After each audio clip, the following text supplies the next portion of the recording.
Porbandar corporation દ્વારા ચોમાસા પહેલા આ સાંઢિયા ગટર ઉપર બાંધકામ શરૂ કરવા માટેના ટેન્ડર બહાર પાડવામાં આવેલા હતા અને એજન્સી દ્વારા ચોમાસા પહેલા કામગીરી શરૂ પણ કરવામાં આવેલ હતી. આપણે જોઈ શકીએ છીએ કે ગોઠાણીયા કોલેજ પાસેનું જે ક્રોસિંગ કરવાનું હતું એ ક્રોસિંગની કામગીરી પૂર્ણ કરવામાં આવેલી છે. સાંઢિયા ગટરમાં પણ કામ ચાલુ હતું. દરમિયાન વરસાદ પડવાને કારણે તે સમયે કામ બંધ કરવામાં આવેલું.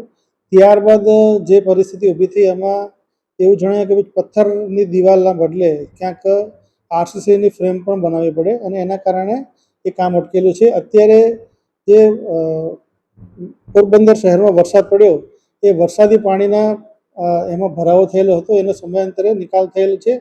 અગાઉ પણ મશીનરી દ્વારા પાણી ખેંચવાની કામગીરી કરવામાં આવેલી હતી, પરંતુ જે પોરબંદર જે શહેર છે એના જે પાણીના જે ભૂગર્ભ સ્તર છે ઊંચા છે એના કારણે સતત પાણી ખેંચવા છતાં ત્યાં પાણીનો નિકાલ થતો નથી.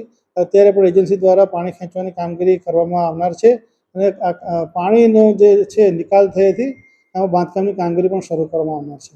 અત્યારે જે બાલુબા સ્કૂલની આગળ જે સાંઢિયા ગટર ખુલ્લી છે એ પ્રાયોરિટીમાં એના પર બાંધકામ શરૂ કરવામાં આવશે. એના માટે મેં કહ્યું તે પ્રમાણે પાણી પમ્પિંગ મશીનરી મૂકીને પાણી ખેંચવાની કામગીરી પણ આપણે ચાલુ કરવાની થાય છે. વધુમાં જે જગ્યાએ ગટરમાં ફિલિંગ કરવામાં આવેલું છે ત્યાંથી પણ કનેક્શન માટેની આપણે કામગીરી એને ખોલી અને એની તબક્કાવાર એની કામગીરી પણ કરવામાં આવશે.